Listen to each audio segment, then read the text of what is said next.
alam, tapi yang pasti ini pertama kalinya aku mau bilang pertama terima kasih buat sahabat aku Prilly, dia yang memaksa aku untuk mengekspos bagaimana aku selama 25 tahun dan film ini tuh bercerita tentang bukan cuma aku di atas panggung. Memang latar belakangnya adalah ketika aku melakukan konser 25 Shining Years 2 tahun yang lalu. Ada yang di sini ada yang nonton?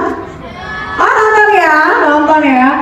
Dan tapi lebih dari itu film ini menjelaskan bahwa ya aku juga cuman sebagai seorang wanita yang sebetulnya biasa aja menjalani kehidupannya di luar panggung gitu. Mungkin di atas panggung kelihatannya memang glamor, shining, semua harus perfect. Tapi ketika aku turun dari atas panggung, aku adalah seorang yang tidak sempurna, banyak kekurangan juga dalam diri aku, tapi aku selalu berusaha dan menjalani karir selama lebih dari 25 tahun.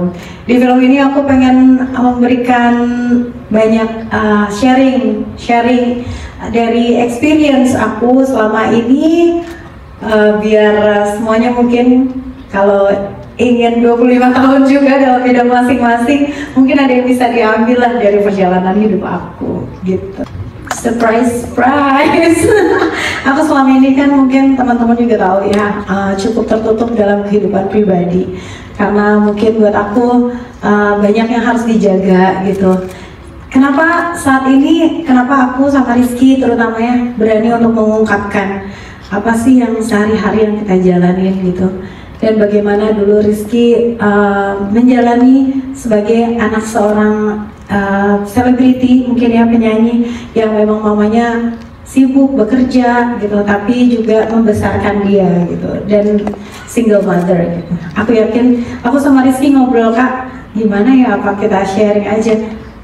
Aku pikir kayak harus di-share karena aku yakin di luar sana juga banyak anak-anak juga yang dibesarkan oleh ibu yang bekerja terutama, tapi inilah penjelasan dari Rizky pertama kali seumur hidupnya dia mengungkapkan terutama ke media gitu, semua adanya di sini. Di momen inilah, di film inilah ada butuh. Itu yakin, jangankan orang lain, aku sendiri ketika pertama kali dari sinemaku ngasih review ke aku, nangis banget karena aku nggak nyangka, ini toh beneran yang secara secara formal dia ungkapkan gitu, bagaimana dia perasaannya dulu ketika mengetahui orang tuanya berpisah gitu, karena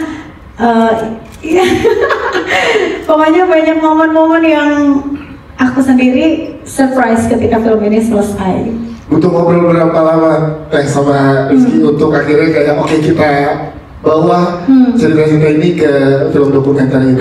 Sejujurnya aku tidak membriefing dia untuk berkata apa-apa, aku cuma bilang, Kak, ibu mau bikin film dokumenter. Itu pun direkam di sini, ada direkam karena di sini tuh kesehariannya tuh sama sekali tidak ada yang memakai skrip. Jadi benar-benar cuma diikutin kamera aja, tanpa ada habis ini harus ini, habis ini harus ini, tidak ada sama sekali. Jadi ini adalah benar-benar keseharian. Itu pintar banget dari DOP-nya juga dan juga dari editor yang akhirnya bisa menyatukan puzzle-puzzle setiap harinya kita. Dan waktu itu aku cuma bilang, kakak nanti akan ada yang interview, kakak cuma tinggal jawab dengan jujur. Apa yang kakak ingin katakan, kakak jangan ragu untuk mengatakan. Ibu tidak akan mengontrol kamu harus ngomong apa, tapi kakak bilang aja apa yang di saat aku preview hasil filmnya, bahkan trailernya, aku nangis banget karena aku rasa ini bukan hanya akan relate sama seorang public figure atau diva atau penyanyi, tapi ini bisa relate sama semua orang gitu. Di saat kita menjalani hidup, memang ada saat-saat kita harus menyembunyikan rasa sakit kita gitu. Emang ada saat-saat kita mementingkan kebahagiaan orang lain gitu daripada kita. Kata-kata show must go on itu adalah kata kunci untuk dokumenter ini ya.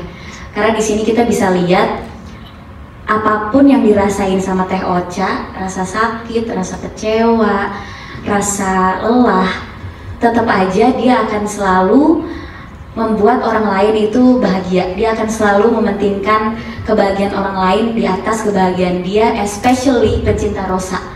especially penonton yang udah bayar tiket pengen nonton konsernya, semua orang yang udah ngedengerin lagunya gitu. Jadi aku nangis banget karena aku bisa ngelihat luar biasanya Rosa menyampingkan rasa-rasa yang mungkin menyakitkan untuk dia untuk membuat orang lain tersenyum gitu. Dan aku rasa bukan seorang diva aja yang bisa relate, kita semua pasti pernah ada di posisi itu. Jadi nggak sulit sebenarnya untuk menjangkau market yang lebih luas, karena menurut aku film ini bisa mewakili hati kita semua. Aduh banyak banget ya. Dan kebetulan aku sama Teh Ocha tuh mirip banget.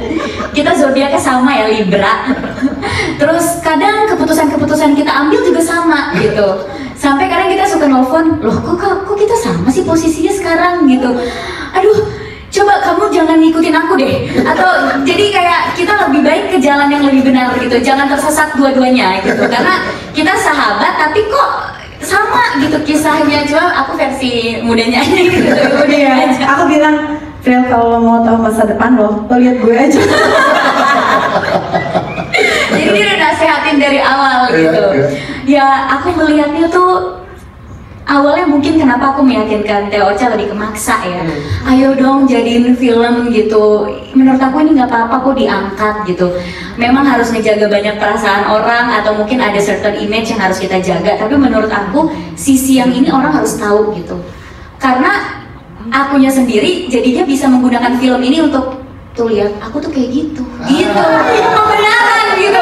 Jadi tanpa bikin film untuk diri saya ini aja itu aku kayak gitu loh gitu. Kita mau lagi sedih, mau lagi patah hati, mau kita di belakang pintu nangis, pas buka pintu depan orang udah harus senyum lagi gitu. Dan begitu action langsung happy lagi gitu. Pas tutup pintu di kamar ya kita udah menjadi diri kita sendiri, udah menjadi diri kita yang rapuh gitu. Jadi aku rasa yang aku bisa ambil sebagai sahabat dari hidupnya Rosa, kita jadi perempuan tuh nggak boleh cengeng ya. Apalagi kita udah memutuskan hidup kita memang di dunia entertainment, memang kita di industri ini. Mau nggak mau kita memang punya pekerjaan dan tanggung jawab untuk menghibur orang lain, untuk membuat orang lain tersenyum.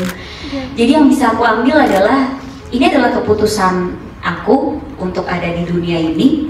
Berarti di saat aku punya masalah atau di saat aku benar-benar rapuh, aku nggak boleh cengeng karena kekuatan aku itu bisa menjadi kekuatan orang lain. Itu sih yang aku ambil. Wow, bukan untuk Prilly, berarti memang benar-benar bisa. Ya udah, ini masa depan udah terlihat ya Prilly ya. Ya udah, Teh Ocha gitu. Ternyata juga lihat ke Prilly ini aku dulu gitu ya. Iya, terutama masalah percintaan aku banyak nanya gitu. Jadi kalau mau ada pacar baru, ini Aca gak nih gitu. Kalau mau tahu Aca dulu. jangan. Oh ya ada deh, enggak gitu. Dan itu ada nggak di filmnya?